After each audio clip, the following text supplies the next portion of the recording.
Here I have several different types of zipper. These are not every type available. There are so many different types of zipper, but these are probably the most common. So here I've got one which has metal teeth. This one here is plastic molded teeth. This is a nylon coil, and this is a nylon invisible. One thing they do all have in common is the tape is generally some version of polyester or PET. In the case of YKK, their zipper tape is now all manufactured from recycled PET. This is a metal teeth zip. They are a very strong zip, so they're used in leatherworking and bag making and on heavy duty clothing like denim pants and jackets. They generally need to be purchased in the length that you require because they're very hard to snip through because of those metal teeth, and then to remove those teeth to sew them in to not break a needle, but it can be done. The zipper tape is generally manufactured to be one directional, which means that the zipper head slider can only go on one way. You can't have other slider on it going in the opposite direction to make bidirectional zippers. They need to be specifically manufactured for that. So this is a single direction metal teeth zipper. This here is a plastic molded teeth zip, which is also a very strong zip. They're a chunky zipper suitable for bag making and heavier duty clothing. Once again, you do need to purchase them pretty much in the length that you require because those chunky teeth make it hard to snip through, but you can break them off and shorten them if required. It's just not fun again to do. These are a bidirectional zip because the zipper head can go on either way and they will still do up to make multi-directional zippers. This is a nylon coil zip. So these are your most common zips. This is a dress zip, but they do come in many different sizes to be able to be used in many different forms of sewing, from dressmaking through to bag making. The coil is multi-directional, so you can have zipper heads going in opposite directions or into each other. They are also extremely easy to cut to size and sew through, and you just sew them into a seam and you're done. So they're very versatile. This is an invisible zip. These are designed to be sewn in with a very specific foot, which allows you to get that zipper tape right into the seams to make them invisible on the outside of the garment, and all you'll see is that pull. Once again, very easy to resize. You just cut them to size and you're done. These are all standard closed end zips. There's one stop at the bottom of each zip. These ones have a metal stopper of some type that has been installed in the factory. This one has just been glued. And they all have top stops, which are once again either pieces of metal or even sometimes plastic at the top of the zipper. And those stops stop the zipper pull from coming off the end of the zipper. And the length is usually measured from the bottom stop to the top of where the zipper pull stops. This is a double slide zipper. These sliders are arranged head to head, so that you can open the zipper in both directions, which is especially handy on a bag. And sometimes on clothing, you'll see them going the opposite direction, so you can open a jacket down the center and have it open at the bottom. These ones have been manufactured with a stop at each end to stop the sliders from coming off, and the size of the zipper is the length between the two stops. These are open-ended zippers. You'll generally see these on jackets and other clothing where you need to open the zipper up completely to separate it to get in and out of your clothes. There's also a few bag making patterns that use these. They have this little box on the bottom on one side and a pin on the other, and you insert the pin back into the box to close the zipper back up. These two here have nylon teeth, so they're quite easy to resize, but this one has the plastic molded teeth, can be resized, but a bit trickier because you've actually got to break the teeth off to make it neat to sew back into the garment or the bag. This one here has been cut off. I've cut it off from the top end to shorten it because generally these boxes are installed in the factory and cannot be removed or replaced. There are some zipper repair kits on the market that claim to be able to do this, but I've not personally tried them, so I'm not sure how successful you'd be with them. These are both continuous lengths of zipper, which just means it's one long piece of zipper which has no pulls attached at all.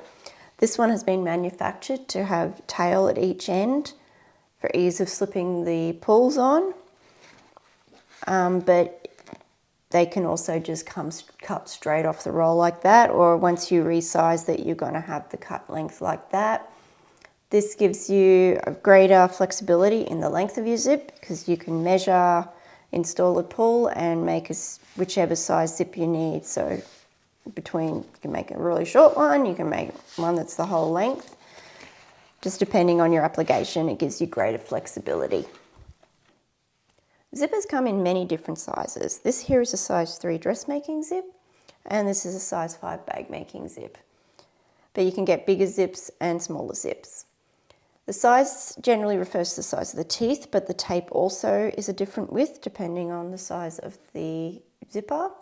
The easiest way to tell the size is, if you're very lucky, it is stamped on the bottom of the pull. This one has a 3. This one actually has it on the inside just here. It's a 5.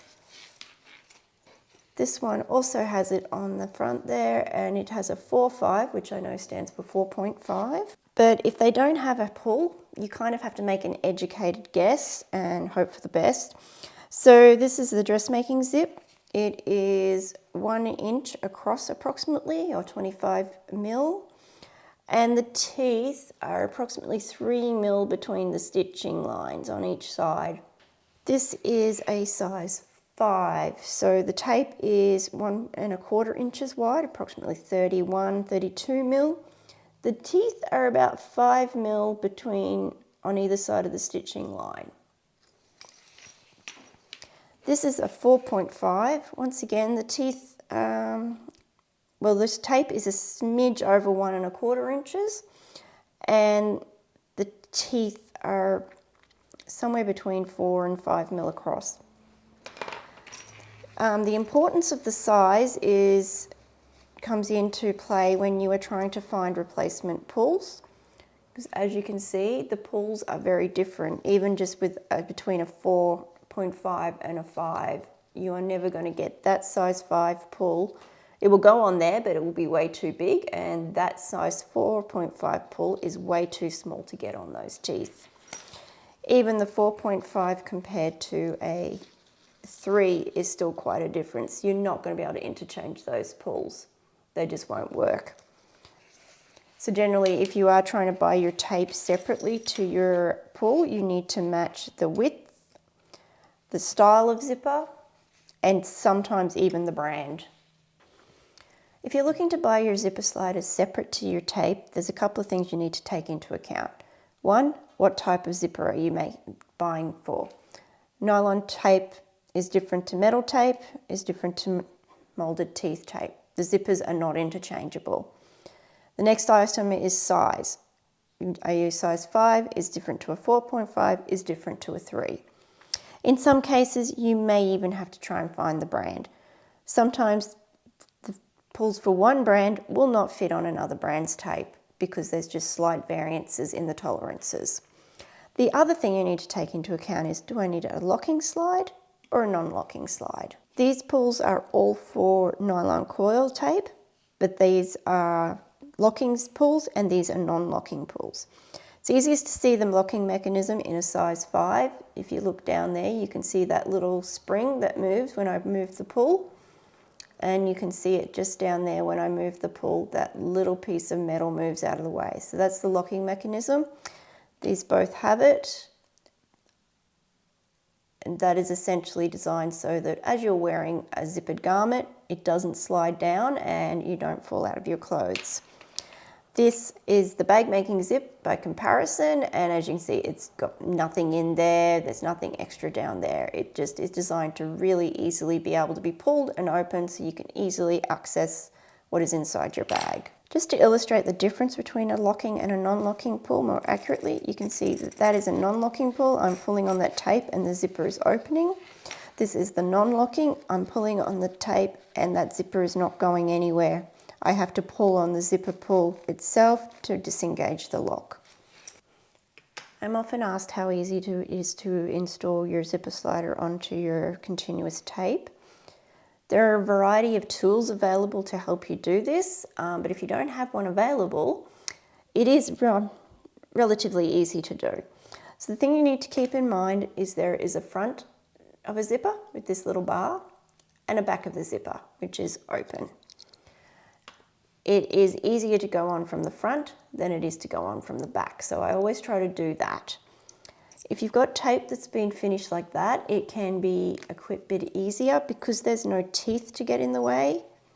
You can simply slide the pull on like that, and you've got something to hold on to while you pull through. If you have got a piece that's cut, it can be a bit trickier. So if you see here, there's just this little bit that protrudes like that on each side. I use that as my guide. So I put the first side in and I put the other side in, and I'm trying to just get the tape even with that guide. And then you can just kind of push the bottom of the pull and slide it on. Sometimes if you're new at this, it can be easier to have a friend maybe help you so that one of you is holding the tape and the other one is doing the slide. I might point out these are also non-locking slides, which are a lot easier because if you're going to try a locking slide, you have to get the lock out of the way so that you can put it on. So you're trying to jiggle, getting that on while pulling that down, while pulling it all on. So that is why getting a dress zipper on is always going to be harder than that. I might need to get a friend to help with this one because it's, nope, there we go, I got it. Because you need to pull on that to allow the zipper to move. So they are a bit trickier. But what if you've lost your zipper pull and you're trying to replace it, you have a stop, so you can't go on front ways, you have to come on from the back. If I just open the front of the zipper up just a little bit, like I've literally only done the first couple of teeth, and then we're going to slide this pull on from the back. Hopefully it's not going to push those back together, because you need those first couple of parts so that you can pull it down, and then you can easily go on. And you can also use this method to make double slide zips. So now I can have another zipper pull come on at the front ways, line it up and push it on, and now I've got a double slide zip.